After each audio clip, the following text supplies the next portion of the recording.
Welcome in to Moving the Chains, brought to you by Founders Federal Credit Union. I'm Kevin Thomas alongside John Epps. Jerel Hendricks back on the board as always, guys. We are here for our Week 10 South Carolina High School Football Preview Show. John, a huge week, man. Always is this time of year. You get a lot of region titles on the line, a lot of playoff seeding, playoff implications where it's basically you win, you're in, you lose, you're going home, man. Just huge matchups across the state, all classes, and we get a bit of an added extra value of Halloween on Friday, so we get some games on Thursday this week as well. Yeah, a lot of games on Thursday, a lot of big games on Thursday too, and it's almost a de facto first round of the playoffs because this is any race fans out there. This is like qualifying. This is your last lap of qualifying. This is where you get your place for the big race, for the big tournament, for the playoffs. So exciting, a lot on the line here, and a lot of really good matchups between some really good teams. I know we give the high school league some heartache, but this Week 10 slate is as good as any week of the season, and it should be. No doubt about it. And I'll go ahead and preface it. This might be a longer show because there are so many games we have to talk about. I sent John a list the other day. I was like, hey, John, here's about 10 games that could be games of the week. Like, what do we do here? So it may run a little bit long. We'll try to keep it within a normal number for you guys. But appreciate you tuning in. Always follow us on Facebook, Twitter /X, Instagram, YouTube, and more at Movin Chains. Website, movinchains.com. Our podcast on Apple, Spotify, Google, and more. We do a weekly preview show live Tuesday nights on Facebook and YouTube. Hope you guys will continue to join us for that throughout the playoffs. I have a lot of great things coming up for you the next few weeks. We have our coach interviews, player interviews, all kinds of stuff throughout the week as well, talking about the sport across the state here, along with teams of the week, players of the week, etc. As always, get your Moving the Chains merch. Some great hats right now. Richardson hats. We got a gray front one here with the gray back or black back. Also a black front one up there. Get whatever you want. We got great T-shirts right now, a black T-shirt, a gray T-shirt, a navy blue T-shirt, and a pink T-shirt. You can email info@movinchains.com to order one today. We've got some toboggans, a black and a gray for that colder weather. Also, some Moving the Chains stickers. Looks great on your laptop, your cup, your car, whatever you want to do. Hopefully, you will order one of those to support the boys. And then obviously our hoodies as well, a gray hoodie and a lighter white hoodie that we have in store today. All that's posted on our social media pages. You can email us, info@movinchains.com, or send us a message on social media to order yours today. Jerel, John, any thoughts from you guys before we get into our CONA games of the week? Like we said already, a huge week of games. So any final thoughts from YouTube as we get ready to get rolling here? Armani said season went by fast. It certainly did, Armani, but luckily we still have about 6 weeks left with the playoffs, so we still got a lot of football still to talk to. But yeah, regular season certainly flew by. Brandon says, what's up, guys? Some good games this week. No doubt about it, Brandon. A ton of good ones across the state. Looks like to use tiebreaker region 3 with Fairfield Central, Chester, Mid-Carolina, all being 3-1. And I believe it will go Chester, Fairfield Central, and Mid-Carolina if all hold serve this week and they all win. Courtney says, hey, my guys, have a good Tuesday. Thank you, Courtney, for tuning in, man. Appreciate you as always. Excited to talk about those Bears here in a little bit. Wolfman says, Valley hate week down in the CSRA. North Augusta Valley got a chance to maybe another classic in the Valley. It certainly was 2 years ago. Looking forward to another good ball game between those two groups. JD says, good evening from A-Town. Go Panthers. Beat the Hornets. Another huge 1A matchup. Abbeville and Ware Shoals squaring off over at Ware Shoals on Friday night. Ricky says, Irmo on a revenge tour, taking Irmo over Dutch Fork. That's a massive game, John, one we'll have here in a minute, but that's a big-time rivalry. What's up, guys? Hampton County in the house says, Terrence. Appreciate you, Terrence. Hampton County is on a roll. One of the favorites in the 2A playoffs for sure. Chris said he's okay. He's here to eat his crow. Tough one for the Indians last week. Couldn't get the offense rolling against Dorman. What's up, guys? Says Travis. Appreciate you, Travis, for joining us as always. Kelly says, Big Bamberg. Hey, they are rolling, man, playing great football as they have all season long. Randy says, hey, fellas, looking forward to the show. Thank you, Randy, for joining us. Appreciate you tuning in. Zach says, good evening, Devils will have another region championship with a bye week. Couldn't have come at a better time, getting everyone healthy. Certainly nice to have that Week 10 off as you roll into a deep playoff run there for Clinton. Let's jump into it, guys. Let's start talking about these CONA games of the week. Our CONA games of the week, we've got 5 of the biggest games across the state. John, let's start down in the 1A ranks. A game that maybe, 5-6 weeks ago people were kind of writing off, weren't seeing a lot of excitement about it. But now all of a sudden things are turned around. And we've got Lewisville, the Lions at 6-3, 4-0 region play, traveling to take on the 7-2, 4-0 Lamar Silver Foxes. Region title on the line, John. Both teams playing great football. Last week, Lewisville, 69-0 over Great Falls. They're averaging 37 points per game on offense, just 21 allowed on defense. Lamar, 53-8 over C.A. Johnson, averaging 43 on offense, 16 allowed on defense, John. Last year, Lewisville, a big winner in this game, 37-7. What do you see this year between the Lions and Silver Foxes over at Lamar on Friday night? Yeah, I certainly think we see a tighter game than we did last year. I think the Lamar defense, they were good early in the season, but lately they have been really good. In region play, they have been awesome. They've got 1, 2, 3 shutouts on the season. That defense for the Silver Foxes is really locked down, and they're going to need to do it on Friday against this Lewisville team. A lot of weapons on this offense. They've got some good size and some good speed, do the Lions. They've been playing good football all year. You know, you look at that 3 losses, but, you know, they've lost some heavy hitters. Lost Central Pageland, Fayetteville Central in a tight game, and then an Andrew Jackson squad that has exploded onto the scene here lately. Really good-looking game right here. I like Lewisville to win. I think they've just got more talent on their sideline in this game.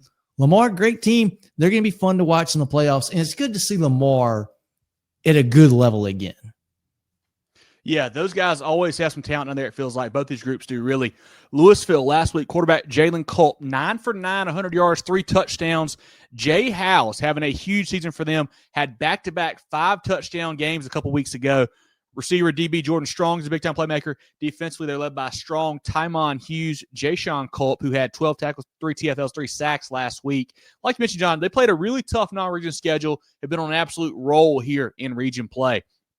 On the Lamar side, quarterback Zori Pierce is an electric playmaker, one of the best quarterbacks you'll see in the state, regardless of classification. Nigel Eady at the running back spot last week went 13 for 129, 2 touchdowns. Receivers DQ Green and Juju Morris are weapons out wide for them. They're a little bit thin up front. That's where they've kind of had some depth issues this year. It's kind of that O-line, D-line there, it feels like. Defensively led by Green. He had a pick 6 last week. Mont Williams, the defensive end spot, and then Travis Durant at the D-tackle spot. 2 really good football teams, man. I was talking to some folks on both sides this week, and they're like, you know, both sides think the other team is really fast, really physical, like they're really excited for this matchup. And I think, you know, to me, it feels like Lewisville's maybe a little bit deeper. And I think that's kind of what it comes down to. I think at the top level, both teams have the playmakers. You mentioned a guy like Pierce and Edie on Lamar's side. On the Lewisville side, Strong and Howes, man. Both teams have studs that can make big-time plays, but I think Lewisville may have a little bit deeper roster, a little bit deeper, O-line, D-line especially. I think the Lions win this game on the road. I don't know if it's 37-7 like last year, but I think this Lewisville team, you know, John and Jerel as well, that we talked about a couple weeks back, had kind of been written off a little bit. You know, they had those couple tough losses, weren't playing their best football, had some shakeups on the team, it felt like, but they have turned it on, man. And I think they're a team that's going to be, you know, we look in 1A upper state where it's been Abbeville, of course. After that, it's like, you know, where Schultz had a good season, but nobody's really, you know, taken over and made a big leap. I think that Lewisville team is a team we got to keep an eye on here in upper state, 1A. I think they start that run to a deep playoff run, I think, this week. Yeah, they're going to be a very tough out for anybody. Jerel, comments from you or the chat on this Lewisville-Lamar matchup? Yeah, really excited about this one. And it's 2 teams we haven't had the opportunity to talk about much. I mean, these are 2 teams that play up in non-region, so they have some tough games early. Then when they get into region play, they typically, you know, handle their business once they go up against the programs that are similar in their classification. But yeah, I like Lamar. I'm gonna go with them. I'm gonna spread it out a little bit.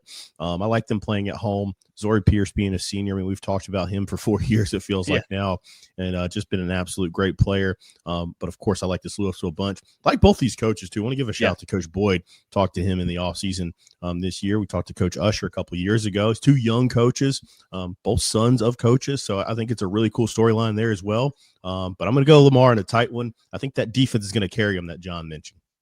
Should be a fantastic ball game. Any comments from the chat on that one? Courtney says he's taking Lamar 24-17. Lamar 28-24 says Wolfman. Brandon says he likes Lamar in a close one. Lamar always been pretty good, especially under Coach Boyd and Coach Fountain. Now they got the new Coach Boyd there, Brandon, taking that next step. Chris says, great to see you again, Kevin, last Friday. If he could only meet John and Jerel, he'd be happy. Yeah, Make it happen. Chris, appreciate you, man, as always, saying hello. Jonathan says, has to stick with the Darlington County teams, going with Lamar in that one. A lot of Lamar picks on the show here, sounds like, boys. Good seeing you, Kevin. Happy Halloween to you as well, buddy. How about the Raiders from Dorchester? Going to get it done again over Williamsburg. Should be a really good game. Raiders 28-20. Huge win for Coach Nelson's bunch, man. They did a great job against that Colorado Crowd squad last week. Dorchester, another big one against Williamsburg on Friday, like you mentioned there, Jamie. I think we're going to clean sweep with Lamar in the comments. Zach's taking Lamar as well, yeah. So it's just, I guess, me and John on Lewisville, everybody else on Lamar. That's it. I got on. That's all we got. Oh, got one more. G. Bryant says Lamar as well. Okay. Oh. Okay. Yeah. Hey, popular pick. You guys are going unconventional, I guess. I know we got some friends at Lewisville like to watch the show. So just remember who picked Lewisville. It's all the chat that's going Lamar. So just, if you want to use that for fuel, feel free. I'm riding with the chat this week. Let's go to the next game, guys. Our second CONA game of the week, John. One of those games that's on a Thursday this week, and that's Camden traveling to AC Flora. This is for second place in that region. The Bulldogs 7-2 overall, 4-1 in region play. AC Flora, the Falcons 8-1, 4-1 on the season. Camden, a nice win over Lancaster, 43-21 last week, averaging 36 on offense, 21 allowed on defense each game. Quarterback Grayson Remp, 13 for 19, 216, 3 touchdowns. Navi Boykin, 8 for 91 and 2 more touchdowns. Receiver Tylen Drakeford, 6 for 66. Bernard Green, 2 for 56 and 2 touchdowns. Defensively, linebacker LeVay Penny, 11 tackles per game. Linebacker Jaden Manning, defensive end Thomas Bishop, and defensive lineman Dontrell Wilson lead that group. Flora, they had a bye last week. 2 weeks ago, they handled Dreher pretty easily, 48-0 in week 8, averaging 40 points per game on offense, just 10 allowed per game on defense. Quarterback Roper Winsky, one of the best in the state, 22 for 25 in that game, 192, 3 touchdowns. Running back Jalen Simmons, 11 for 1, 42 more touchdowns. Lots of weapons outside. You got Josh Davis, had 6 for 67, 3 touchdowns. Blake Batet, 5 for 41, and Charlie Scott. On the season, John, Davis, 7 touchdowns. Batet, 6 touchdowns. Scott, 6 touchdowns. So Winsky does a great job spreading the ball around to those weapons he's got outside. Defensively led by DB Azel Benag, had 9 tackles in that game. He's got 5 picks on the season and 3 fumble recoveries. He's a turnover machine for that Falcons defense. Peyton Bishop had 8 tackles at TFL. Brandon Williams, 7 tackles, 3 TFLs. And sophomore DE Nazir Walker, 10 sacks on the season, can be a difference maker for that Coach Floyd defensive group there, John. Should be a fantastic ball game here at the Falcons and the Bulldogs. Who do you like in this game? I tell you, this is a really fun game. And I look at this game and probably some of it's growing up in Kershaw County and knowing the pedigree of Camden and knowing how good they are just as a program year after year and seeing the success that they've had with Coach Remph and out his son at quarterback. They're a solid team. They're a solid program, week in, week out, every year. AC Flora a little bit newer on the scene. We saw them a few years ago, really play some good football. Saw a great game against Greenville in the playoffs a few years ago. The Falcons have established themselves last few years. They're a football school too. Yeah. They're very good in the spring sports, but they're very good at football now too. And you just talked about, you said exactly what I was going to say with this offense, with Winsky and the fact that it's not just one good target that he's got, that he's going to every game. They're spreading the ball all over the field, to complete 22 passes and to have 3 guys accounting for 20 touchdowns. That's incredible. I really like this AC Flora offense, and they're at home. I think the best unit on the field is the AC Flora offense. And that's why I'm going to go with the Falcons in this one. It's weird for me to pick AC Flora over Camden, but I think they win this game on Thursday night. Should be a great game. It'll be really intriguing. I cannot wait to see, the key for Camden is going to be, can they slow down that passing attack? When you've got 3 guys like Batet and Davis and Scott, what do you got on the back end? Last year, JoJo Krim was a stud for them. JoJo Krim is gone now. They got some new guys filling in there for Camden on the back end. You got Edwards, Holman, Williams, and Drake for stepping in some as well. They're going to have their hands full against this really talented passing attack. This is a team that is just kind of falling under the radar, which is hard to say when you're 8-1. But I feel like, they haven't had a big game since early on. I guess, they had the South Point game, which is big, but outside of that, there hasn't been a lot that's really been said about them on our program, it feels like. But they're a good football team. I think the key for Camden, if they want to get this win here, Tylen Drakeford has to have a big game on offense. And that may not be just catching the ball. It could be running the football as well. Give him some carries and some jet sweep stuff or whatever. But he's going to have to account for probably 2-3 touchdowns, probably a $150, 200 total yards. I'm thinking if they want to win it. And he can do it. He is that good of a playmaker, man. I love watching that kid play. He has been a stud for several years there for that Camden program. But like you said, I think just AC Flora at home, a few too many weapons out wide. I think they get this win. I'm thinking a close ball game here. And like you said, John, it's hard to just get over the fact that you're picking an AC Flora team over a Camden team because it doesn't feel right. I guess just from pedigree over the last couple of years. But I think this AC Flora group is different this year, man. They played some good football. I like the Falcons to win this one, but should be a fantastic ball game. Jerel, who do you like here? What do you think? Are you with us? Are you with Camden? What are you thinking here? Hey, round with y'all this time. I'm going Flora as well. I think that offense just being so versatile and just being able to, like you mentioned, the distribution of the touchdowns and being able to, this is a team, 3 years ago played for, was it upper state championship or lower state championship, against South Florence. Yes. But that was heavy run game. They're behind Markel Townsend, and then here they're throwing the ball over the field. So you just got to appreciate what Ken Floyd's been able to do as the OC for Coach Curtis, and then stepping in now, running his own program, just being able to do whatever he wants with his personnel and be successful at any style of football. Again, Camden, as John alluded to, this is one of the more premier programs in the state, so it's difficult to pick against them. But I'm going to go with the Falcons. Camden fans, I suck at picking them, so don't feel bad with me siding that way. It typically goes the other way when I pick either for or against Camden. And what's crazy, too, is like you mentioned Coach Floyd, I always heard that he was a run-first, run-heavy guy. But this year, he's had to mold his offense to his weapons. He's done a great job. Batet coming over from Richland Northeast has been a big pickup for them. He's done a great job. Obviously, they had the weapons already. You hadn't even mentioned Bird, who I think has been out for a little bit. I don't know what his status is. He may be back for the playoffs. I don't really know. But they've got some really talented guys there for Winsky to find them. And I think if you're Camden, the key for them is going to be, can they get pressure up front? Like, can you kind of disrupt that passing offense? Maybe the first couple drives, you bring a little extra pressure. You hope you get home. Even if you don't get a fumble, maybe you just get a sack, put them behind the chain. So maybe you bring a few guys, kind of throw them off his rhythm early on. But I think AC Flora at home, I think they win this game, but should be a great ball game on Friday. What's the chat saying? Jessica says, my boys, Camden, go Dogs. Cannot wait for this one, Jessica. Should be a great ball game on Thursday.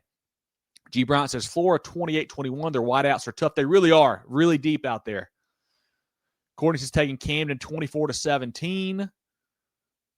Jonathan's got Camden 35-21. I could see some points. Flora football school, not this year. Came with the win on the road. Big, says Zach. So a little bit split this time. I like these, this shows how good these teams are. And again, it's always tough to pick against a team that's consistently been there. But you look at this Flora program over the last, few years, they've been consistently at the top as well. They've been around. Oh, for sure. And I haven't looked. I don't know the updated RPI here and how that might shake out, but this is a chance. This is for a home playoff game. If you lose this and go to third in your region, you might be traveling next week, which you don't want to do. So certainly a lot on the line here in this one. So can't wait to see how it shakes out on Thursday. Our third CONA game of the week, one of the big 5A matchups. So we've got Indianland, the undefeated group for Coach Adam Hastings at 9-0, 5-0 in the region, traveling to take on Northwestern, who is 8-1, 5-0 in the region. This game is over at District 3 Stadium. John, last year, Northwestern got them twice, 45-0 in the regular season, 49-6 in the playoffs on their way to a state title. This is a game that I've been kind of eyeing for a few weeks. I think you have as well, John. Looking forward to it. What do you like in this big 5A matchup? Well, I tell you what, this game deserves to be a game of the week, given what Northwestern and Indiana have both done this year to this point. I'm picking Northwestern. I think most people are going to pick the Trojans. But for people that have not tuned into this Indiana team, this is going to be more of a ball game than what I think a lot of people expect. and mainly because of that Indiana defense. This is a big group.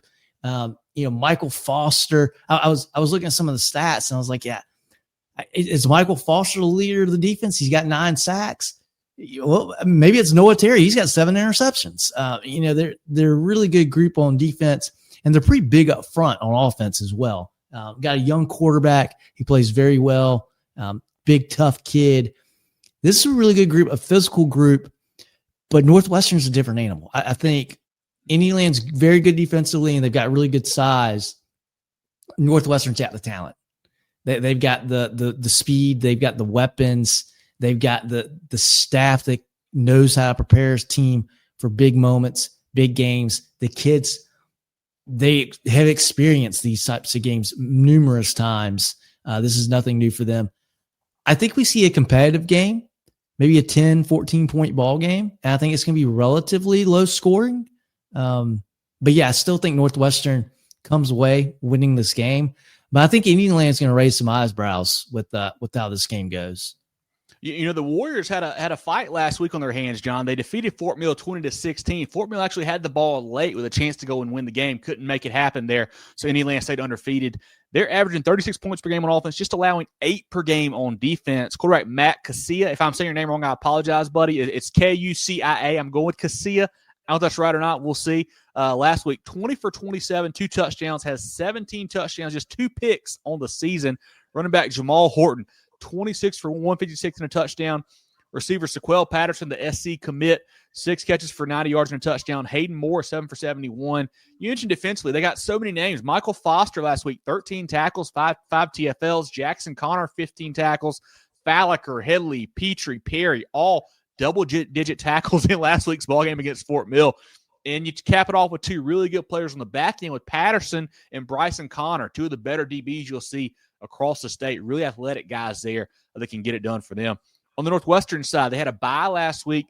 2 weeks ago, 45-14 over Rock Hill, averaging 48 points per game on offense, 24 allowed on defense. Quarterback Xavier Means has stepped in, done a fantastic job. He has 17 pass touchdowns, 15 rush touchdowns on the season for Coach Walford's group there.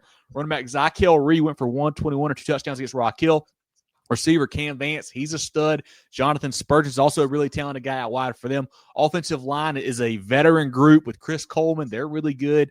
Defensively, about Tamarian Watkins, the Texas A&M commit. You got Cameron McFadden in the middle. Jeremiah Cannon's a weapon at linebacker. Jaden Baxter flies around. DBs Josh Singleton, Jalen Richardson. Another loaded group there for that Trojans team. John, should be a fantastic ball game. Like you said, some of the better athletes that we'll see with like Patterson and Vance and Means. Somebody told me Xavier Means probably the fastest guy on Northwestern's team, and he's the quarterback, which is really cool to see there. Really intrigued to think, what Coach Hastings at Indiana might do with Patterson in a big game like this. Like, they have not had a ton of close ball games lately. When we first saw him come on the scene a couple years ago, he was kind of stepping into like a quarterback wildcat role there, and it just looked awesome as a youngster. Now he's playing receiver DB. Do you put the ball in his hands a little more in a game like this? I don't know. Intrigued to see what they do for him, but going to be a fun matchup. Vance and Spurgeon against Patterson and Connor. That'll be a really fun back end matchup to watch there. And I think for me, the X factor for Northwestern is Means legs. What can he do running the football? I think he had a 5 touchdown rushing performance a couple weeks back.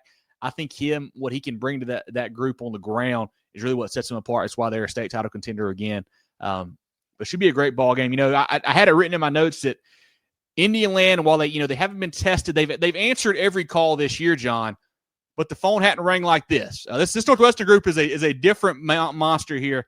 I think the Trojans win this game, probably by a couple scores. I think Coach Walford's group is just too talented right now and too explosive on offense. I think they win this football game. Jerel, what do you like? What's the chat saying about this Indiana Northwestern game? Man, put that on a shirt. The phone hasn't rung like this. I like that. You like that? I like that one. No, this one should be fun too. I think it's going to be one of those. It's going to raise some eyebrows. I think it's going to be a game where it's going to be halftime and it's going to be really low scoring, and then you're going to see who makes the adjustments in the second half, and I think you're going to see one side pull away. I just think that side's going to be Northwestern. But that's no disrespect to this Indyland bunch. What Coach Hastings has done here is fantastic. Kevin and I got the opportunity to meet with Ian Gearin do an interview with him from Prep Red Zone last week. Two of the teams I asked him about were AC Flora, team that we just talked about, and this Indian Land bunch, and he could not speak higher of this Indian Land group. So these kids have grown up playing together. They love one another. They have been fantastic, and you've seen it come together this year. This is me and Kevin saw this team play a couple of years ago in the playoffs against Greer, and you could see it happening then. I mean, they were in a dogfight in that game. Probably should have won it. I mean, it was a fantastic football game, but roughing kick ball and missed field goal. Yeah, it was. But yeah, I think it's Northwestern until it's not. Just they've earned that right. Defending state title, won this region. So I think Northwestern is going to win it. But I'm just really ecstatic to see what this Indian Land bunch is going to do on on Thursday, or they're playing Friday. They're playing Friday. On Friday and into the playoffs. What do you think, Jerel and John, with that point I made about Patterson? Do you look at maybe doing some more stuff with him with the football in his hands? That's kind of how he came up. When we first saw him, Jerel, he was doing quarterback, wildcat stuff. Has done a lot of that this year. You wonder if you change it up a little bit for a big game like this, or even going into the playoffs possibly. I don't know if you're Indian Land. I watched them play earlier this year too, and Patterson was involved, but he wasn't the focal point. Right. The offense, and I don't know if you need to do that, honestly. I think I don't know if you necessarily move him around, but I do think you focus on getting the ball in his hands more. Yeah. He probably touched the ball half a dozen times in the game that I watched earlier this year. And I can't remember who it was that they played, but you got to put the ball in the playmaker's hands, right? Yeah. You got to give the ball to Patterson a lot. I don't know if you necessarily have to put him at quarterback. Maybe put him in the backfield though. Yeah. I think that's a good idea. Fight a little bit of talent with talent, right? But yeah, it will be interesting to see. But you got to use them. You got to utilize them as much as you can. Yeah, I mean, you got to maximize as much as you can. You got to get him the ball in any way, shape, or form. And then, of course, you got to get some turnovers. You got to do some things. I mean, just because this Northwestern bunch is so talented, not to say Indian Land is not, but, they're going to have to get some breaks, certainly to win this football game. But I'm really excited about what happens with Patterson and this game in general. What's the chat saying about this one, Jerel? Armani says, if Indian Land can contain the quarterback, they got a shot. He's a difference maker. Like I said, 32 touchdowns, about a half and half split passing to rushing. So really impressive what he's done there this year. Brandon's got Northwestern 45-21. Jonathan's got Northwestern 49-7. Wolfman's got Indian Land with the upset, 22-21 on a 2-pointer to win the game. How about that? Ooh. I like that call, Wolfman. All right. Zach wants to pull the trigger on Indian, but can't do it. He's going to Western big, maybe over about halftime. Been there, done that. There's something to say for that for sure. Chris said, did you ever have Indian Land undefeated playing region title and being a card this year? Certainly did not. We knew they had some talent coming back, but didn't see them going 9-0 to this point. Really impressive what, like Jerel said, what Coach Hastings has done there. Dion's got Indian Land 49-42. Patterson scores 5 touchdowns. I think they might need a few from him this week. Brown says, whoever gets turnover on D scores and wins. Battle to the end. Northwestern takes it at the end for the W, says Brian. Yeah, everyone's conflicted on this one. Should be a lot of fun, but this next one might be a little bit more fun. Our 4th CONA game of the week, another massive 5A showdown, a crosstown rivalry game here as well, John. We got Dutch Fork, the Silver Foxes, defending state champs, 7-1 on the season, 4-0 in region play, traveling to WC Hawkins Stadium, taking on the 9-0, 4-0 region play Irmo Yellow Jackets. Coach Knotts, Coach Brand, two old friends have coached together before, coaching against each other now. Man, a heck of a rivalry here, John. I know you're familiar with it, very familiar with it. We saw this game last year. Dutch Fork won 24-14 in a really, really exciting football game. Two teams that have just been playing well all year. Dutch Fork's one loss to a really talented Oceanside team. Irmo has been kind of handling everybody the last several weeks. So what do you like in this one? Two high-powered teams that are, destined to make deep playoff runs here for sure. Yeah, you look at both of these teams and you look at their body of work for this season, and it's pretty similar. I think these are, I wouldn't say one team is far ahead of the other from a performance perspective. But what I base this on, I saw Dutch Fork. I saw the end of the Dutch Fork Ridgeview game earlier this year. And granted, that's one game, and I probably watched a majority of the fourth quarter of that game, maybe some of the third quarter. Small sample size, right? The Dutch Fork team last year was better than the Dutch Fork team this year, at least from what I could see. I have not gotten to see Irmo play this year, but from what I'm hearing and what I know you and Jerel saw them, what was that week 0 against Burns? Week 1 against Burns, yeah. The drop off from this Irmo team from last year doesn't seem to be much at all, if any, which is incredible, given the talent that they lost last year. Shows you how loaded they are. Again, got a bunch of talent there. They're playing at home.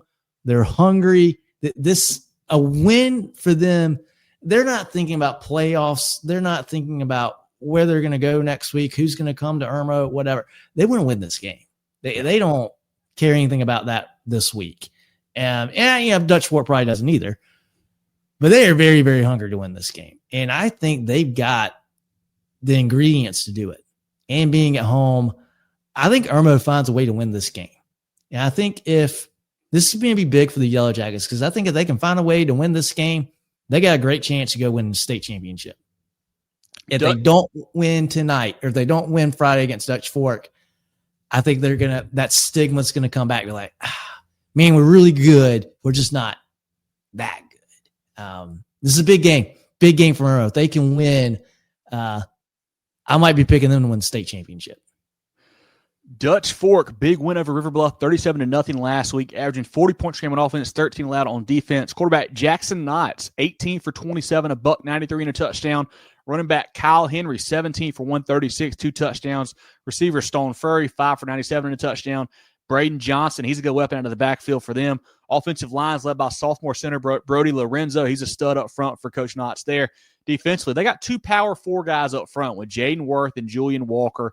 Linebacker Raleigh Salters played a ton of football and just played a lot of really good football for that Coach Braswell defense. I love what he brings to that group. Defensive backs led by Mario Anderson, Ethan Moe, Sebastian Lake, also contributors. And a guy to watch, freshman Tadrick Gibson. He may be next up there for the Silver Foxes. On the Irmo side, a big 48-6 win over Chapin, averaging 42 points per game on offense, 15 allowed on defense. Quarterback Dre Dobson has stepped in, taking the reins from A.J. Brand, has done a fantastic job this year. He's a true dual-threat guy, really poised under pressure. They haven't played a lot of close games, but when they have, he has made plays. You talk about that Burns game. He led them on a last-minute drive, last-minute touchdown to win that game on the road. Does a great job whenever the team needs him to do things like that. Running back Amir White has stepped in the last couple years, been a great playmaker for Coach Brand as well. Malik Miller does it all, rushing, receiving. He is a weapon for them. Receivers Jay Edie, Ethan Singletary outside. Offensive line led by the big recruit Nate Carson. Defensively, John, the defensive line is as good as you'll see in the state. You got Jaden Bryant, Major Taylor, Tyrone Jennings, 3 studs up front for that group.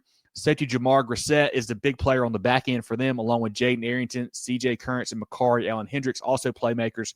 The last 2 weeks for Irmo, last week, 87 pass yards allowed, 24 rush yards allowed, 111 total yards.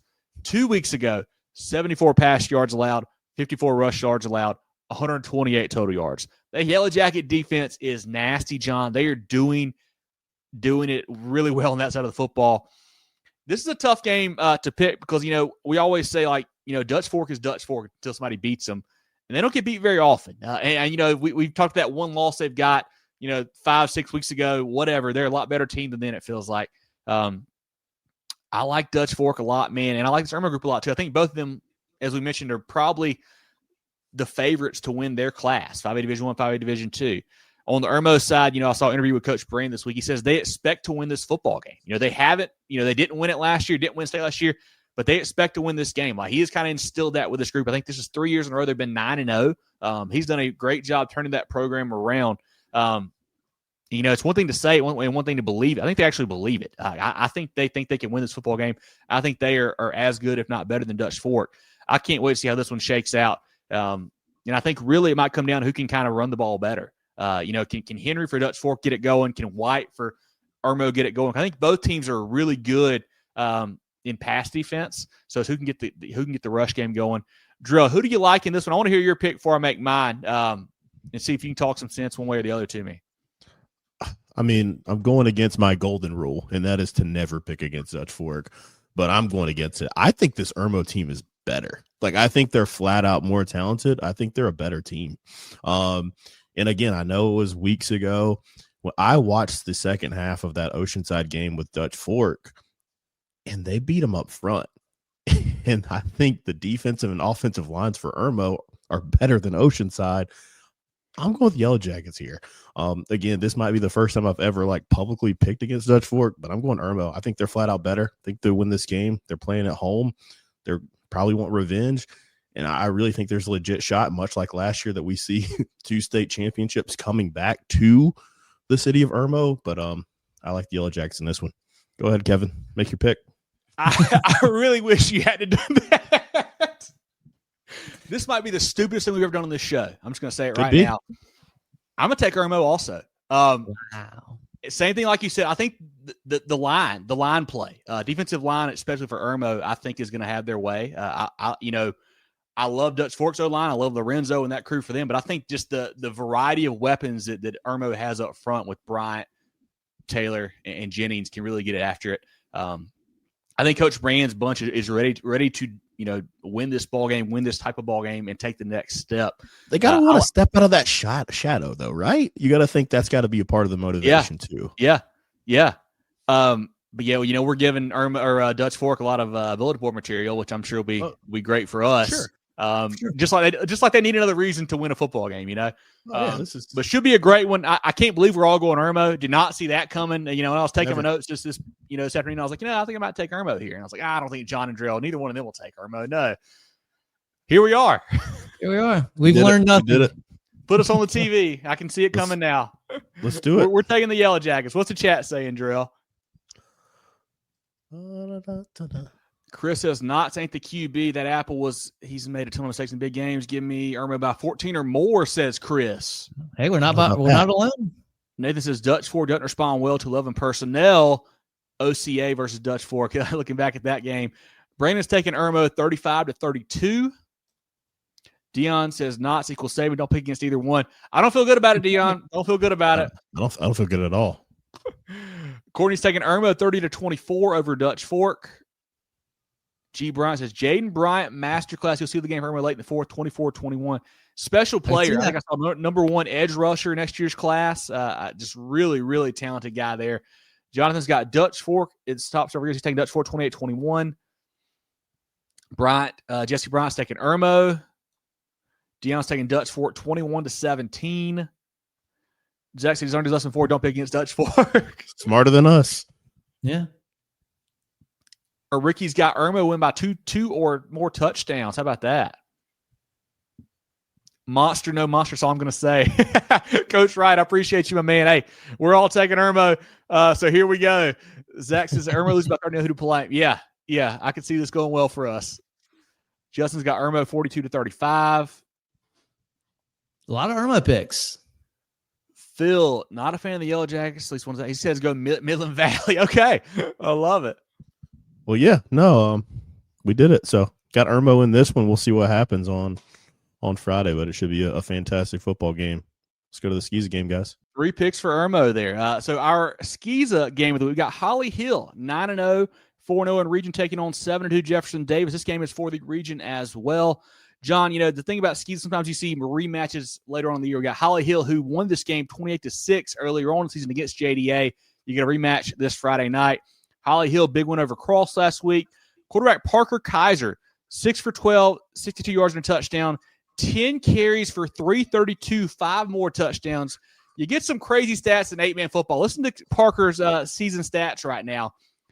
223 carries for 2,607 yards and 41 touchdowns through 9 games, John. So only averaging over 4 touchdowns a game, man. Love what he's doing there for Coach Hendricks. Jaden Crew had a touchdown last week. Tyler Green had a touchdown catch. Defensively, Green had 24 tackles, 3 TFLs, and a pick. Jacoby Sweatman had 13 tackles as well for the Raiders. JDA, a 74-72 win over Kings last Friday. Quarterback Dalton Nix, 5 for 10 for 156, ran it for 70 yards for 3 touchdowns. Running back Gregory Lehan, 28 for 238, 6 touchdowns. Receivers Williams and Ray. Defensively, Ray 10 tackles, Harrington 10 tackles, and Nolan Craig 9 tackles. A great rivalry here. A key factor here, John, in that first matchup, 28-6 Holly Hill, we said, Gregory Lehan, JDA's leading rusher, did not play in that football game. He is back now for JDA. Could be a difference maker.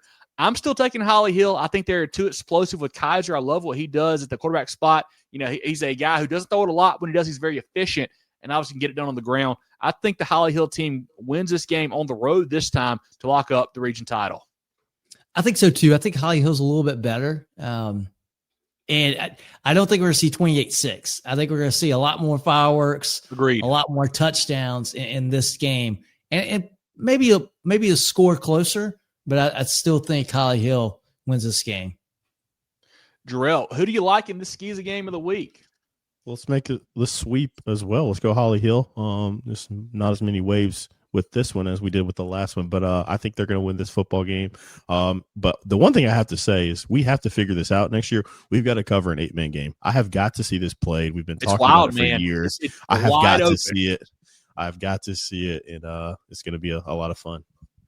Zach says Holly Hill is the hammer to their class in SCISA. They really are. They actually got, I think they got beat in the semifinals last year. Richard Wynn won the state title. But Holly Hill, a great pedigree down there in 8-man football. Yeah, that's all the comments we get on this one, guys. Once again, our CONA games of the week. If you missed these, you can go back and check them out later on. They'll be at the beginning of the show. We'll have them time-stamped on Facebook and YouTube. We had Lewisville Lamar. John and I taking Lewisville. Jerel taking Lamar. We had Camden and Flora. All of us taking Flora in that matchup. Indiana Northwestern, we're all on Northwestern. And Dutch Fork Irmo, we're all on Irmo.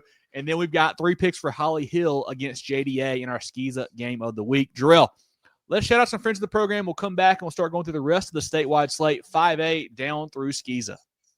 Everyday life means everyday expenses. Spend smarter with a Founders Federal Credit Union credit card, offering you low rates and big rewards where it matters most. Enjoy all the benefits of saving while using your Founders Essential MasterCard. Make every swipe and tap count with smart rates, big rewards on select cards, and no balance transfer or annual fees. Because your money should go where you want it to.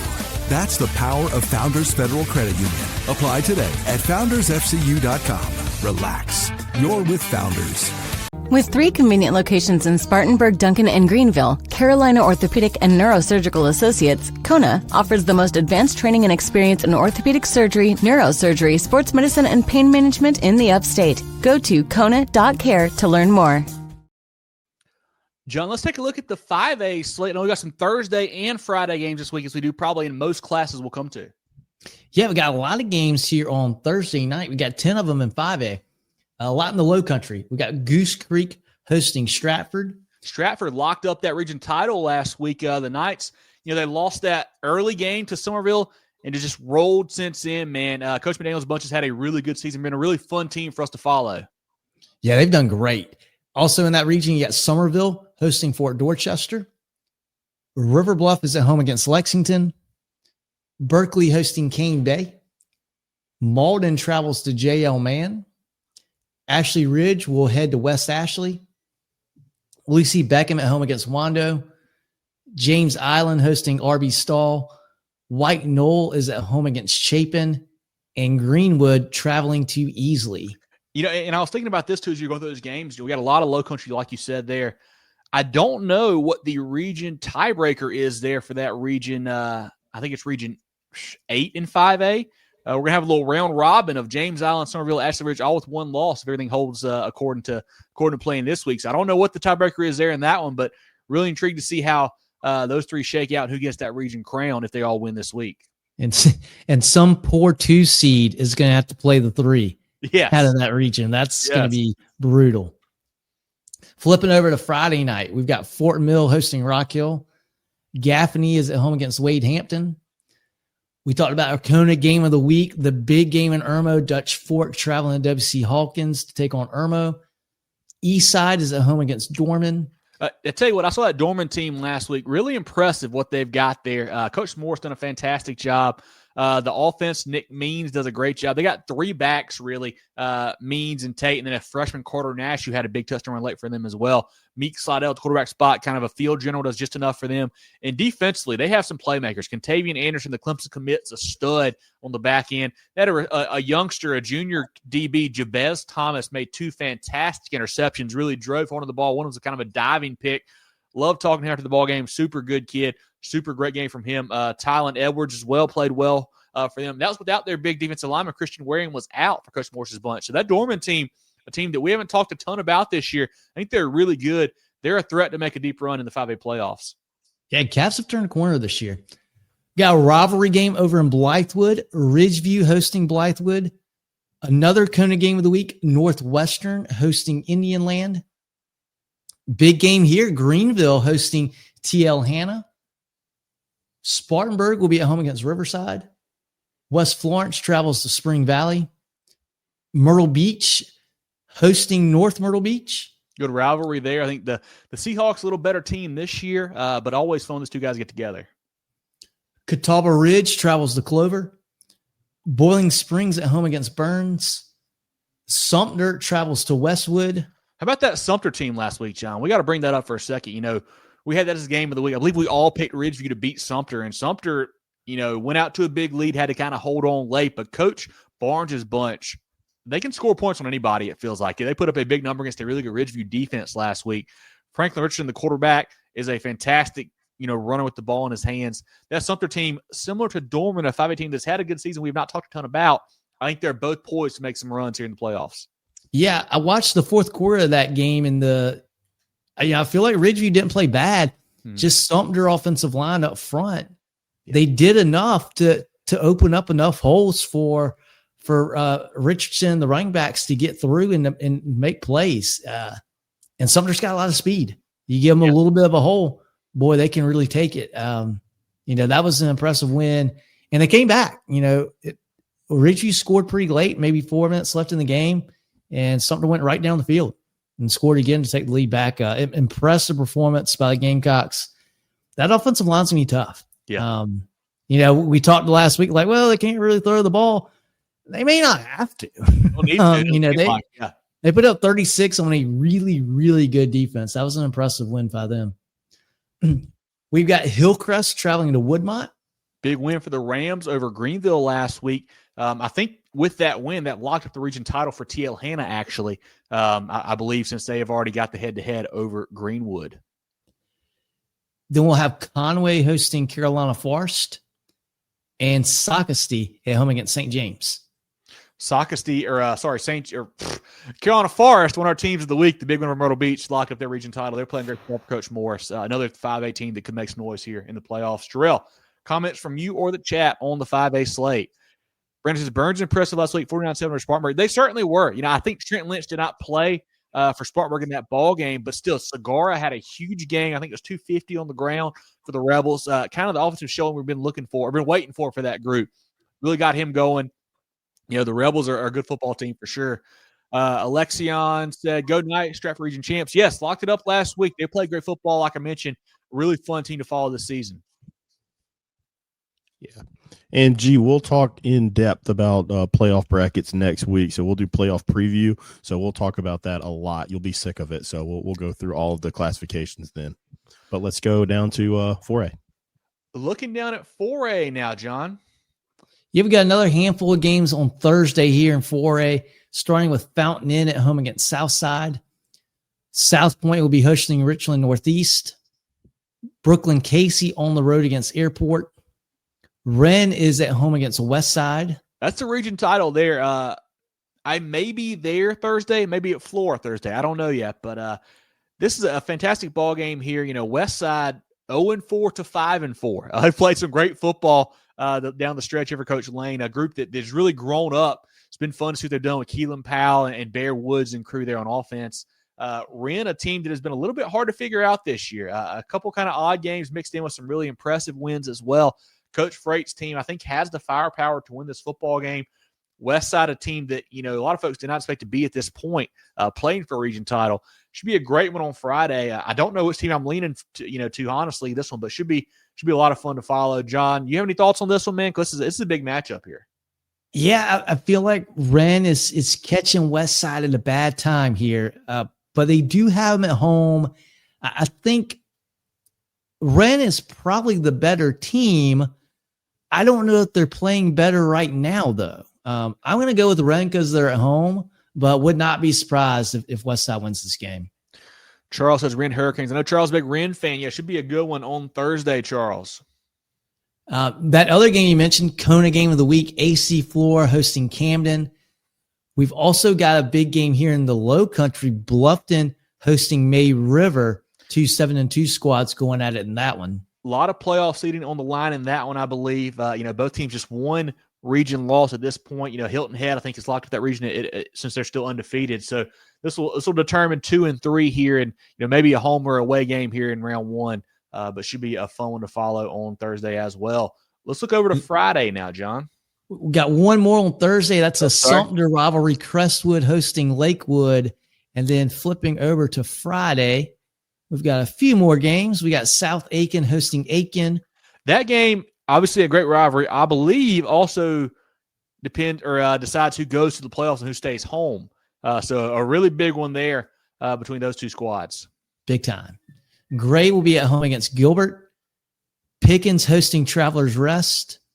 York will travel to Lancaster. Blue Ridge hosting Berea. North Augusta traveling to Midland Valley. This game was brought up earlier. This is a big-time ball game here, too. Yeah, last time they played over in Graniteville 2 years ago, Midland Valley ended a 20-plus game losing streak in the series to Midland Valley. This Midland Valley team this year probably not quite as good as that group, but still talented enough to win the football game, no doubt about it. Dion says over under 150 for Doe this week versus Valley. I'm going to take the over. I think Doe is probably going for closer to 200 here. Trez says Valley upset. Should be a great one. These two teams don't like each other. Both teams have a lot of athletes. Jeter, quarterback from Midland Valley, is a great player. You mentioned Doe already from North Augusta. Looking forward to following this one on Friday. Should be a great matchup over there. Two great coaches as well, Coach Bush, Coach Dorn. Valley upset 42-0, says Trez. I don't think that's going to happen, Trez. That would be quite a shocker there. Dion says Midland Valley, no Dunbar anymore. Yeah, he is gone. He is not there for that group any longer. Moving on, we've got Greer hosting Daniel. Jerel, Jerel. Jerel, pop in, Jerel. No, I was just going to keep, tell you, that was all for the comments on that one. Good rivalry game here. South Florence hosting Hartsville. I mean, that's region title on the line there. Hartsville team that, similar to West Side, has really grown up. Started a bunch of young pieces this year after losing guys that you knew names of, like, Demarion Coe and Hakeem Waters and that whole crew. They're all gone now. A bunch of young guys, Ford Wallace and crew, has really, come along, play good football. South Florence has been, great all year long. They beat Somerville early on. Their one loss is to Northwestern. They played really good football for Coach Marlowe, as to be expected. I think South Florence at home is a little too good right now for this Hartsville group, but always fun when those two guys get together. Yeah, and Hartsville will be a tough one in the playoffs. Nobody will want to see them coming. Wilson will be at home against Darlington. Bishop England hosting Colleton County. Beaufort travels to Hilton Head. And Lawrence will host Emerald. Jerel, comments from you or the chat on the 4A slate. Jonathan's taking Red Foxes over Bruins. It has happened before, Jonathan, as recent as last year. So certainly could happen again. But I think we're all leaning South Florence here, unless Jerel is thinking something else. I don't know. Give me South Florence on that one. Charles says, Montu, we going to break the school rushing record for Wren this week. Interesting. I don't know how close he is, but he has had a fantastic season there for the Hurricanes and Coach Frey. Dion's going 42-35, Aiken with the upset over South Aiken. Randy's got Westside in a close game. Steven says Westside upsets Wren, secondary is suspect. Courtney said he's got Westside 24-17. Zach says if Wren can have a big game for Monty Brown, have a good chance. Tony's got Wilson over Darlington. I like that pick as well. I agree with that. Darlington, improved group. Yep. Wolfman says top 4 of 4A is pretty stacked. It really is. That top couple there with South Florence, South Point have not moved pretty much all season for those top couple spots there. Brandon's taking Lawrence 21-17, getting their first win of the year, right? And I want to applaud Brandon. They have one already. I think they got one. I think they beat Southside. Okay. Okay. He's got Lawrence over Southside. I just wanted to applaud Brandon. He's been really taking, his liberty with Lawrence all year. So I want to applaud him for having them win this one. But let's go down to 3A, guys. Looking down at 3A now, John. We've got 2 Thursday night games in 3A. The first one, Battery Creek hosting Hanahan, and the other, Georgetown welcoming in Dillon. On Friday night is our bulk of our games here in 3A. Belton Honeypath travels to Walhalla. Orangeburg-Wilkinson will host Oceanside. Another game to look at is potential game of the week. Orangeburg-Wilkinson, a team that we were high on coming into the season, and all they've done is win every football game they play. They're 9-0. It's just tough because 3A is so deep. We haven't had a chance to get them up in our poll yet. Honestly, Coach Carter's group, Dalen Hall to Wanger, Jordan Avenger, those guys are really talented down there for the Bruins. Have not to play the toughest schedule. I think that's been part of it. We just haven't had a chance to talk about them a ton, it feels like. On the Oceanside side of things, we know how good they are. Aiden Manavian and crew, Terrence Johnson's having a monster year out wide for them. Defensively, Sawyer Arnold and crew are getting it done for Coach LaPrade. Man, a really talented team. We've had a number one, I think, all year long in our poll. Should be a good matchup here. I think Oceanside is the better football team, I believe, than Orangeburg-Wilson right now. Nothing against ODUP. I think Oceanside's probably better than just about anybody in the state. So nothing against the Bruins there when I say that. But looking forward to that one on the road on Friday. If you're Orangeburg-Wilson, if you'll be taking seriously, this is your chance to prove something to the state here. Dion's got ODUP with an upset 24-10. If you hold Oceanside to 10 points, that would be a special outing, it feels like there. Yes. You're going to get a lot of respect no matter what. Moving on, we got another huge game here. Newberry hosting Swansea. That's an undefeated Newberry squad, 8-1 Swansea. Brandon says Newberry big over Swansea. Swansea 8-1 hadn't played the toughest schedule. They haven't. They lost to Silverville a couple weeks ago. Newberry, I know quarterback Kenton Caldwell a little bit banged up last week, had to come out for a while. Freshman Sincere Glimp stepped in with 3 touchdowns for that Bulldog squad. Not sure the status of Caldwell for this week, but I think the Bulldogs will probably be fine either way. I think they've got that many weapons around him, enough to win the football game. They certainly should. Pendleton is at home against Crescent. That's probably for number 2 in that region there. Some good talent on both sides. Now, I know Pendleton's got a couple young DBs that are really good. Accurate Crescent obviously is a stud there. I believe I saw he actually decommitted from Liberty, I think, this week as well. So he's weighing his options of where he may want to go to school. But it should be a fun game. I think Crescent, wins that one. We'll have St. Joseph's hosting Powdersville. Carolina High continues to roll, John. Offense is special for them, man. They're playing good football for Coach Muster. Yeah, they are. And they've been kind of quietly moving along at 7-2. That's another program you don't want to see in the playoffs. Not at all. Southside Christian will travel to Carolina High. We got to stop here and talk about Southside Christian for a second. One of our teams of the week had a rivalry game last week and blanked Christchurch 31-0. Did not see that coming. This has been a team that's been a little bit hard to figure out. Had a really kind of an odd non-region playing Abbeville, MVP, Flora, Carolina Forest, like some really heavy hitters. Didn't have the most success in non-region. Hadn't played the best in region. Took it on the chin against Powdersville a couple weeks ago. They got back-to-back nice wins over St. Joe's and Christchurch. I don't know how good this team is, but that was really impressive last week, man. I don't know what to make of these guys. And didn't they get shut out against Powdersville in that game? They did, 24-0. Yeah, exactly. And then they go shut out Christchurch. I mean, this has been a Jekyll and Hyde season for that bunch, but hell of a week last. Yeah, I think Coach Guest is doing a great job there. Coach Cap coming over to that program has really, kind of infused some energy to them. Their group has got a lot of potential. DJ Lee there is a stud offensively for them. I think they're really good, man. I just don't know if they're ready for a deep run this year. Might not quite be to that point, but that was impressive what they did last week for sure. I think they win again this week as well. Yeah, we'll definitely have some good momentum going to the playoffs.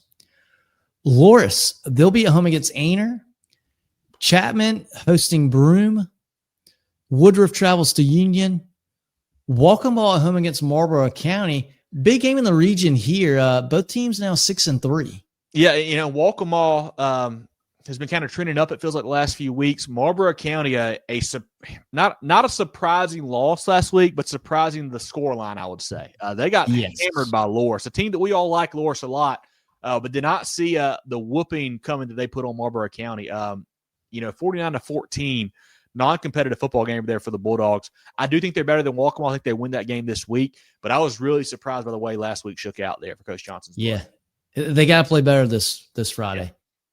Christchurch is at home against Palmetto, and Fox Creek will travel to a suddenly 5-4 Silver Bluff squad. Two teams trending the opposite directions. Silver Bluff has played well the back half of the season. Fox Creek has kind of fallen off a little bit. I think Silver Bluff the better football team in this one. Jerel, comments from you or the chat on the 3A slate? Courtney says time for the Big Bears to go to 10-0, getting ready for the playoffs to make a deep run. Yeah, I think they win easily this week, Courtney. They've been just rolling everybody this season. I think it's no different this week. Zach says Oceanside can name their number, won't be close by halftime. Trez got OW, doesn't have a chance. They had a close game with Creek. Yeah, I think Oceanside's a better football team, but OW has been impressive what they've done getting to this point for sure. Randy says Christchurch bounced some hard loss. Martin has a monster game, better seed in the playoffs, third seed than the second seed in Region 2-3A. Yeah, with the way the brackets work out, sometimes that happens for sure, Randy. They definitely need a big win this week. It's kind of a confidence booster going into the playoffs for Coach Hatfield's bunch.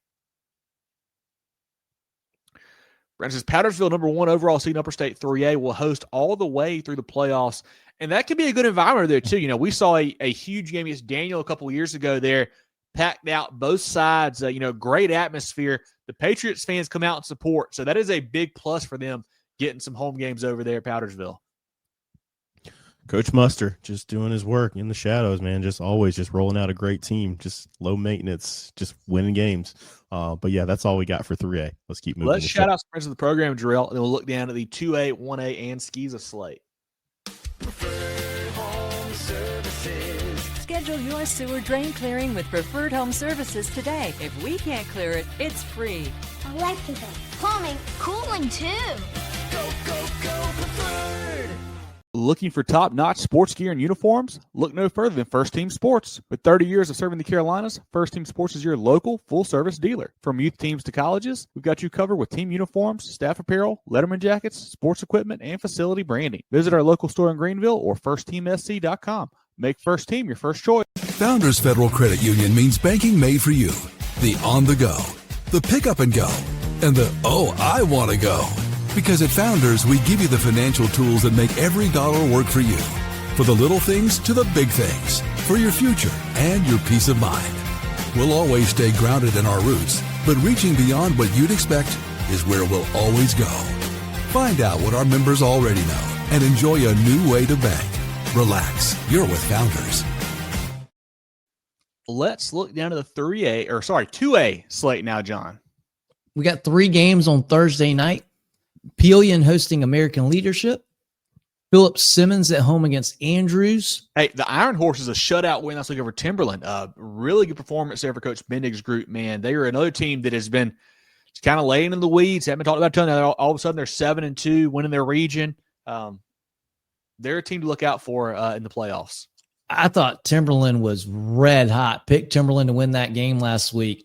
They didn't even get on the scoreboard. Very, very impressive win by Philip Simmons last week. And we see Liberty hosting Blacksburg on Thursday night as well. Going over to Friday, Lake City travels to Manning. Lake Marion is at home against Edisto. Barnwell will go to Whale Branch. Sherrill is at home against Chesterfield. Battle for the bell there. In that region, we'll talk about it here in a minute as well. It's just been so crazy this year. I think Sherrill is the favorite, but who knows with what's happened in the rest of the region play, it feels like. Yeah, that's a spin the wheel on that region. Yeah. Columbia will travel to Fairfield Central. 96 is at home against Strom Thurmond. Saluda will travel to Batesburg Leesville. A nice little rivalry game there. Good one there. Saluda really impressed me. They played tough against Strom Thurmond last week. Had a chance to win that football game. I thought it wouldn't be close, but the Tigers really hung around and had a shot there to win it for Coach Werner. Batesburg Leesville, I think, has just been on kind of a different level since they lost to Strom Thurmond. Wooden, I think, has 6 games in a row with 200-plus rushing yards. He became the school's all-time leading rusher last week. That offense for Coach Lawson has really gotten rolling, playing great football right now. Jacob says, how do you feel about the Thurman-Lewisville Saluda region with 2nd, 3rd, and 4th place coming into the winner of the games on Friday? Yeah, I think Thurman's going to get 1. I think Lewisville 2 and Saluda 3. I think Lewisville wins this game on Friday, I believe. That's kind of how I see it shaking out in that region. But I think Thurman and Lewisville are the better teams out of that group. Dion's got Res by 35. Yeah, I think they beat 96 pretty easily. Res by 30, says Trez. Yeah, moving on, we got Chesney at home against Landrum. Eau Claire hosting Mid-Carolina. Another team of the week, the big win over Chester last week, 38-35. Great job by Coach Arnaud's bunch. East Clarendon will host Merriam. Atlantic Collegiate travels to Kingstree. Andrew Jackson at home against Beaufort. Should be another win for the Vols. Burke will be on the road against Academic Magnet. Central Pageland going to North Central, a North Central team that beat Andrew Jackson last week. Just a crazy region there. Honestly, I felt like, at least myself, John, I had seen North Central's record the last couple weeks. So 5-1, all right, whatever. I was like, they've got a good region, a good record. Haven't really played anybody. Non-region wasn't very good. Get hammered by Jerel. I was like, it's just, they didn't really have anything. Then they come back and they beat Andrew Jackson last week. And I was like, well, okay. Who wasn't a red-hot Volunteers team, it felt like. I think Central beats North Central. I think Andrew Jackson beats Beaufort. So I think we'll probably still get AJ 1, Central 2, Jerel 3, North Central 4.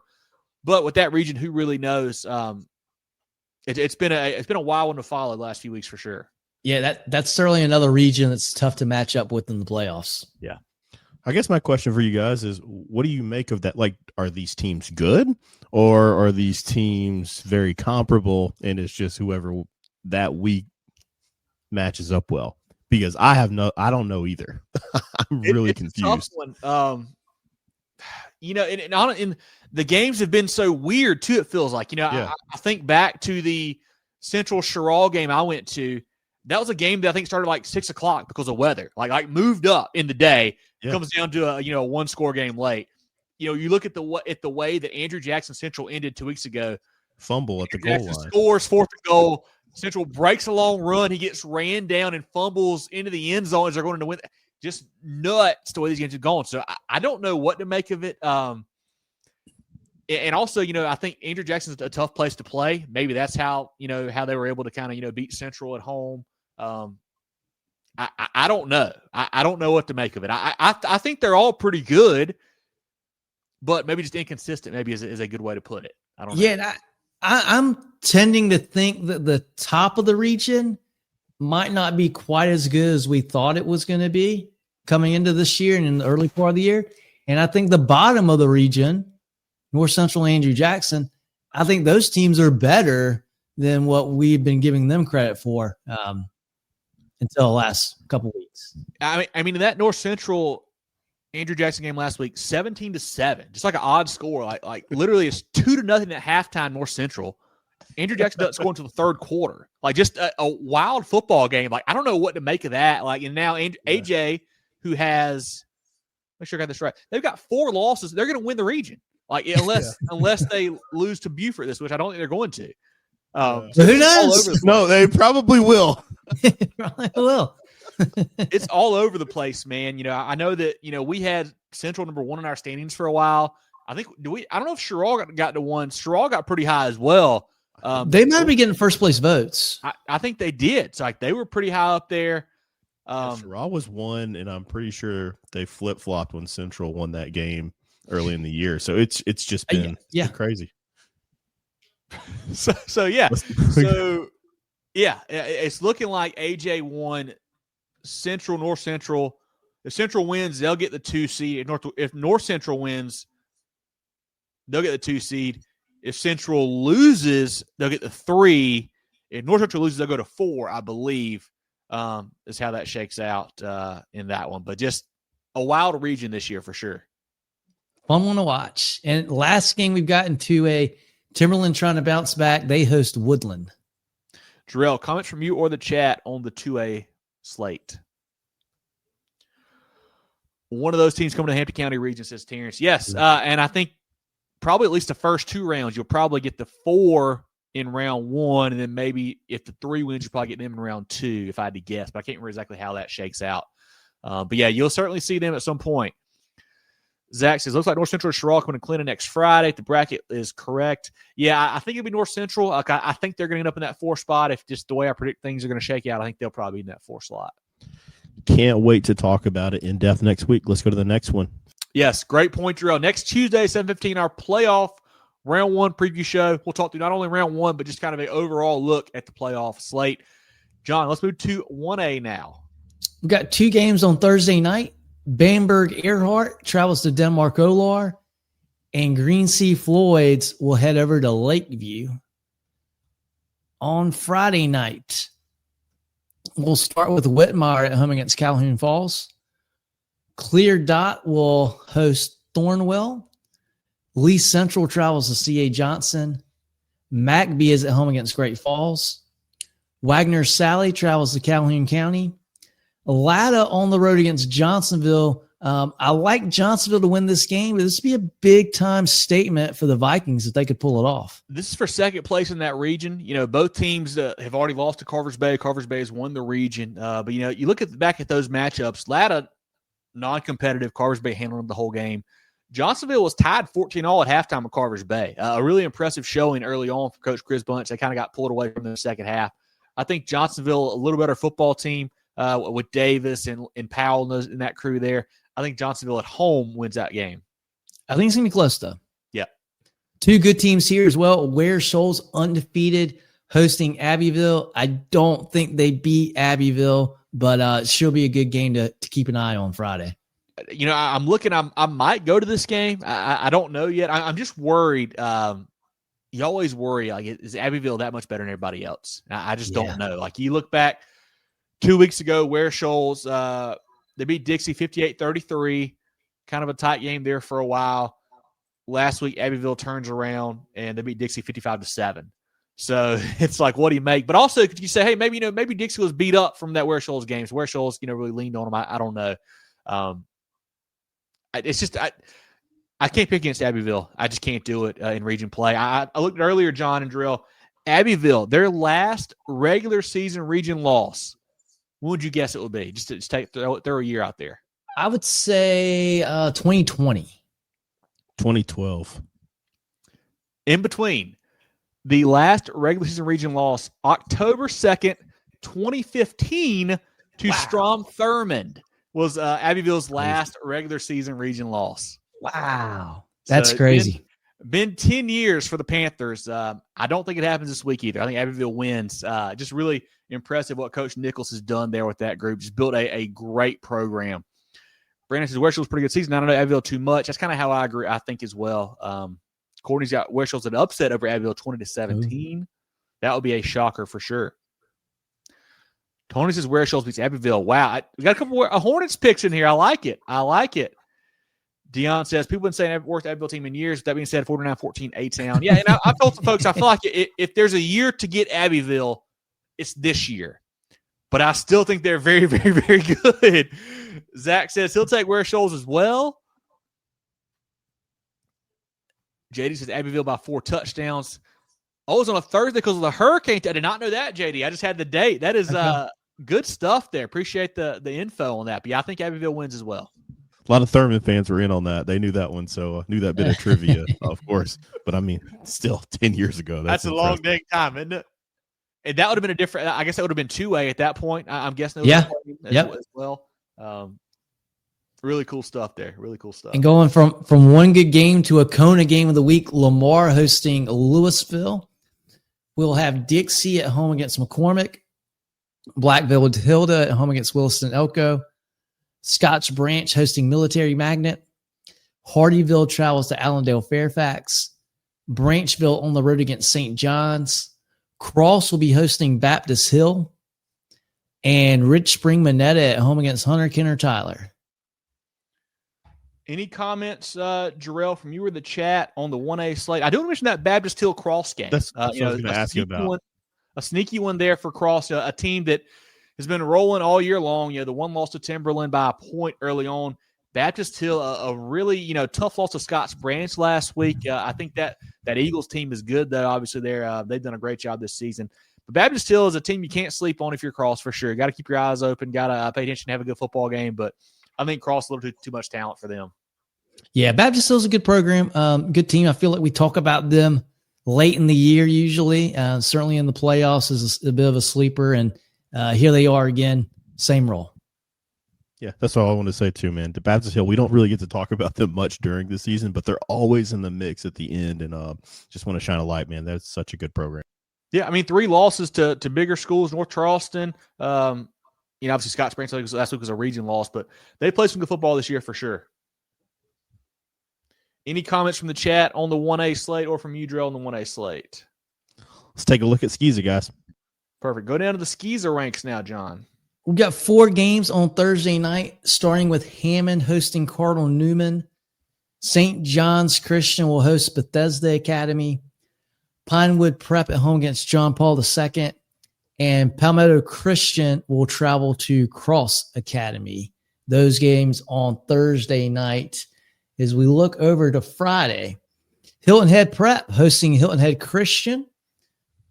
Dorchester Academy hosting Williamsburg Academy. Big time ball game there. A massive 1A game. I've got written in my notes here.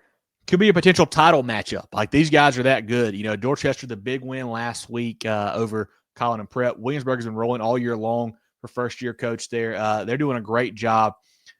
I like Williamsburg, I think, to go on the road and win this one, but I don't know. That should be a good ball game. We'll see Wardlaw at home against Richard Wynn. Heathwood Hall travels to Northwood Academy. Heathwood Hall playing some really good football behind quarterback Patrick Belt.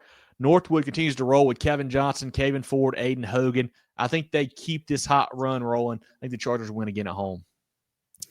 Kings Academy travels to Cathedral Academy. Wilson Hall on the road against First Baptist. Thomas Sumter travels to Orangeburg Prep. Patrick Henry Academy goes to Andrew Jackson Academy. Beaufort Academy heads to Thomas Hayward. PD Academy hosting Dillon Christian. A good rivalry here. No love lost between the Warriors and the Golden Eagles. Should be fun one over at the lawn on Friday. Florence Christian at home against Trinity Collegiate. Lawrence Manning hosting Porter Gould. Camden Military at home against Northside Christian. Carolina Academy travels to Lee Academy. Calhoun Academy hosting Clarendon Hall. Lawrence Academy at home against King Academy. Spartanburg Christian will travel to Greenwood Christian. Our SCISA CONA game of the week, Jefferson Davis hosting Holly Hill, a rematch in that game. And Ben Lippen will host Augusta Christian. I do want to shout out that King Academy, Lawrence Academy game, a 9-0, 8-1, 8-man game getting after. Another big one there over at Lawrence on Friday. 2 teams that are playing really good football. Jerel, comments from you or the chat on the SCISA slate, or if not, let's just shout out some friends of the program. Yeah, no, nothing on SCISA, but I did want to. JD, they might have lost the battle, but they won the war. I love it, JD. Hey, it works out. That's right, man. There's not many years the Panthers don't win state right now. We'll put it that way for sure. Founders Federal Credit Union means banking made for you. The on the go, the pick up and go, and the I want to go. Because at Founders, we give you the financial tools that make every dollar work for you. For the little things to the big things. For your future and your peace of mind. We'll always stay grounded in our roots, but reaching beyond what you'd expect is where we'll always go. Find out what our members already know and enjoy a new way to bank. Relax, you're with Founders. The George Agency has been serving the insurance needs of South Carolina for over 40 years. They're a full-line insurance agency concentrated in employee benefits and health insurance with an office in Mullins and Murrells Inlet, but they can help you all across the state. They have clients in Greer, Rock Hill, Columbia, and more, so wherever you are, they can help. Give Bradley, Wayne, Richard, and the crew a call or check them out online at thegeorgeagency.net. That's thegeorgeagency.net. Our Pick'em is brought to you by Hannah Engineering. We do 11 games each and every week. You make your picks. It's posted on our social media. We have an email that's sent out as well. And this will be the final week of the regular season Pick'em. We'll start a new Pick'em contest in the playoffs next week. We're going to put out a post probably tomorrow with the overall standings heading into this last week. But, Jerel, let's look at our Week 9 leaders. Jerel, let's look at our week 9 leaders. There we go. A 6-way tie for sorry about that, guys. A 6-way tie for first with Jacob, Flash, DJ, Brett, Avery, and CJ, all with the 10 spot. A bunch of 9s, a lot of guys there. And then Jerel led us with 9. John and I both with 8 in the week 9 pick. And like I said, we'll put out our overall standings as we head into the final week 10 here. We'll have a prize for that winner. And then next week we'll start our playoff pick. We'll have another prize for that set to follow. Shout out to our friends at Hannah Engineering for helping us with that each and every week. It's posted once again, I said, on our social media and on our email list. We send out the link every week for you to join. Hope you guys will continue to do that as we roll into the playoffs. Let's look now, Jerel, if you're ready, at our first team sports polls. Do you want to start 5A, 1A? What do you want to do? We'll let John pick which way we're starting. Let's go 1A. Let's do it. I knew that was starting happening. With 1A this week. 1A, just one change here, but not at the top. Abbeville getting all 3 first place votes. Bamberg coming in at 2, Carvers Bay at 3, Big Cross at 4, and at the 5 spot, sneaking in last week of the poll, Ware Shoals with that big matchup with Abbeville. Also receiving votes, we have Lewisville. It's funny, John and Jerel, that this is the first time in quite a while we've had 2 upstate 1A teams in the poll. It's been a lot of lower state talk recently from us, and now we've got Ware Shoals in the poll and Lewisville receiving votes after that Johnsonville loss dropped them out last week. Very deserving, too. I'm happy to see that Ware Shoals bunch make it. And I think this might be the first time we've had them in one of our polls, so it's exciting. I think so. Jumping over to 2A, Thurman and Clinton tied at first this week after Thurman was the solo one last week. Clinton getting 2 first place votes and Thurman getting 1. Hampton County coming in at 3. Central back up here in the 4 spot, and Philip Simmons making their first appearance in the poll this year at the 5 spot with Batesburg Leesville receiving some votes. So big shakeup in 2A due to that volatile region of that region 4 over there. I mean, I feel like the last 3 weeks in 2A, the poll has been just a mess every week. Just so many changes at the top and at the bottom, just everywhere. I mean, I thought about, looking at, still, I know Timberland lost, but I was like, maybe they hang around. I looked at Jerel popping them back in the poll this week. I was like, Andrew Jackson, did they fall out? I don't know what to do here, man. It's just, it's been a mess right now, but I think we got a pretty solid one here, it feels like. Yeah. These are really good teams. Yeah, one constant thing is Clinton has steadily climbed up the poll week after week. Those guys are they had that, ugly win, still a win against Chapman, but since then they have just played lights out and, get a bye going into the playoffs. That's even more scary. And I don't have it in front of me, but I want to say the first, I guess the tie for first teams, the 3rd place team and the 5th place team, I don't think they have lost any games to 2A teams this year between the 4 of them. Sounds about right. I believe they all lost to higher competition. Yeah. Thurman lost North Augusta, Clinton upper teams. Yeah. Now, I'm not sure. I know Thurman had the loss to the Georgia school. I'm not sure how big they are, but outside of that. I think Hampton County lost to maybe Bluffton. I think Bluffton, Christchurch, maybe one more bigger school as well early on. But Nobody at the 2A level for sure. But yeah, shout out to our friends at First Team Sports again for helping with our polls. But Jerel, if you want to go on or hear more comments or comments from the chat, however you want to do it, I'm letting you lead this segment. Yeah, let's go through and then we'll look at the comments afterwards. But going to 3A, Oceanside just remaining up there at the top, getting 3 first place votes. Got Newberry at the 2 spot. A little shake up here. We had a flip. Loris now at 3. BHP stays at 4, and Woodruff goes down to 5. Guys, when I look at this one, I like it because I think this Loris bunch is the one to really, really watch. They have played really, really good football this year. I mean, I'll say it, and I don't – Jerel, because I sent it to you, but I'm pretty sure I put Loris at 2 this week. I think I jumped them pretty high after that just demolishing of Marlboro County. What they have done this season, it's one thing to do it last year when it's, you're new on the scene, you're flashy, nobody expects you to make this big run. But then this year, when you are expected to be a contender and you've just answered the bell and just hammered everybody, had the close win against Dillon, but everybody else has been just multi-score win. Really impressive, especially last week over a good Marlboro County team, a team that was, dangerous because they knew they had to have a win to have a chance to win the region, and they just demolished them. I think that Lions bunch of Coach Manch is the real deal. Really impressed with what they've done this season. Yeah, and I moved up in my poll. Yeah, let me look. Oceanside, just so good. Newberry, had a fantastic performance last week, have been great all year. Loris has been great all year. BHP, I don't think, has played within 2 scores of anybody this year. That's how good they've been.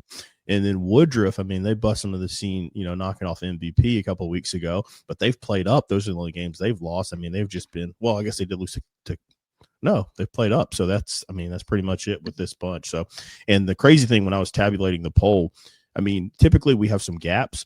These guys were like single points away. Like that's how close we have it. But going to 4A, got South Point still at the top, South Florence at the 2 spot, Gray at 3, Hilton Head at 4, Daniel at 5, North Augusta receiving votes. This one stayed exactly the same from last week. Yeah, I don't think I changed anything on my side. Yep. I know we saw some questions in the chat, or maybe actually posted, I think, on the polls last week we posted out. It's got some questions about Hilton Head Island and Daniel, had them kind of how they were shaking up there. I think I've got Daniel ahead of Hilton Head Island. Because I think the Lions are, they're one loss to Stratford, nothing to shake ahead about there. But Hilton Head has played good football as well, so I certainly can see how they can be above the Lions. Yeah, I've got them ahead of Daniel just from their body of work all year. Same, likewise. Let's jump up to 5A. We'll go D2. Irmo, top spot, receiving 2 first-place votes. Northwestern receiving a first-place vote, but they slide in the 2 spot. Indiana at 3, TL Hanna at 4, and Greenwood at 5. It's essentially the same poll as last week. We had a tie for 4 last week, but it kind of separated. As you mentioned earlier, TL Hanna's won that region. Monster matchup against Indiana and Northwestern. And then obviously Irmo's going up against our Division II number 1. We'll just talk about them. Dutch Fork getting all the votes, Somerville at 2, James Allen at 3, Stratford at 4, and Centre sliding up to 5, Ridgeview sliding out completely. And then, of course, we have Berkeley receiving votes in D2.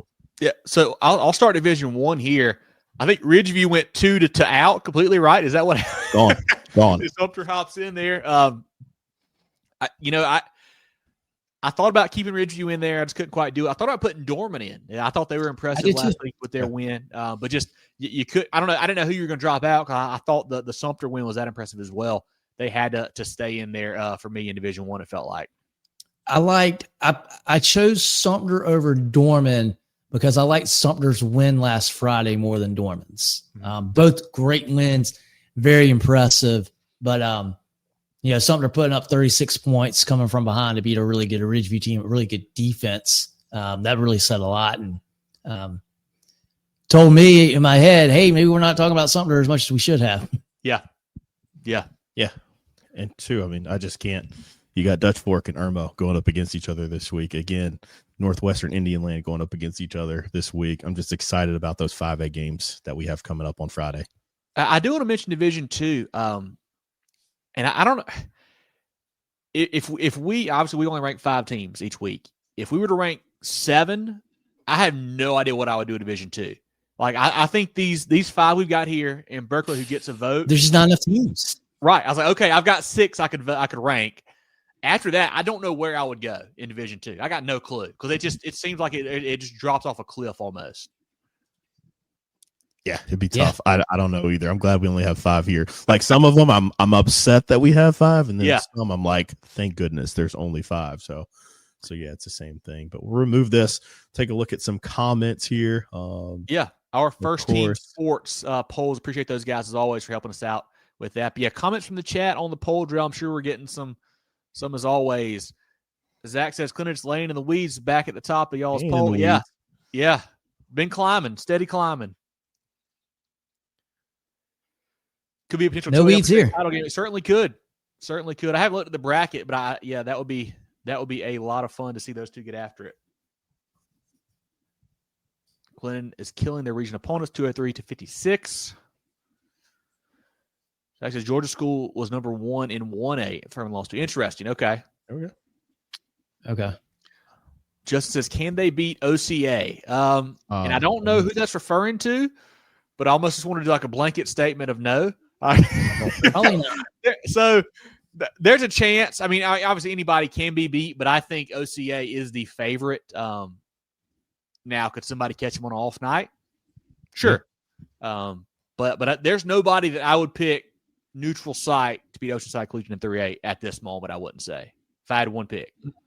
I'm more confident in them winning the state championship than anyone else in any other class. Yeah. Courtney thinks that BHP is the best team in 3A. No bias from him. Just kidding. I want to. We'll look into this next week. Yeah, I think that would be a potential lower state title game, but I don't know that for a fact. Zach. Tress says North Augusta over Hilton Head. No disrespect. And North Augusta, we're split over this. I mean, just one loss to Gray Collegiate, which is obviously what knocked them out there. And it's just tough because Gray Collegiate's only got one loss to James Island. So there's just been a lot of really good play at the top part of 4A, it feels like. Tony says, what happened to Seneca?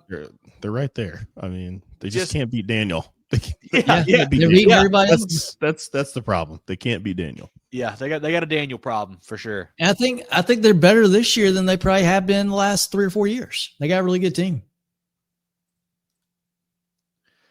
Scott, how do you feel about Myrtle Beach? Lost to Carolina Forest. Tough to start running back. I think Coach Wilson's bunch is a solid team. Obviously, I think they're clear number 2 in the region behind Carolina Forest, who's kind of the class of that one. I think they're a good team. I don't think they're like a lower state title good probably this year. But they've got some talent for sure. They can win a game or two in the playoffs, feels like. Got to tighten up a little bit on defense. Yeah, but thanks everybody for the polls this year. We started earlier this year to increase the chatter and things like that, and get some good talking points. We won't have another poll until next week. We'll have next week going to the playoffs. Come on, Jerel. Oh, we're gonna do it. We're gonna do a pre-playoff poll. We got to. Then we'll do one final regular season poll. All right. So we'll do one final regular season and then one end of the season. Okay. So certainly thank our friends at First Team Sports Center for helping us put that together each week, man. They have been great friends of the program.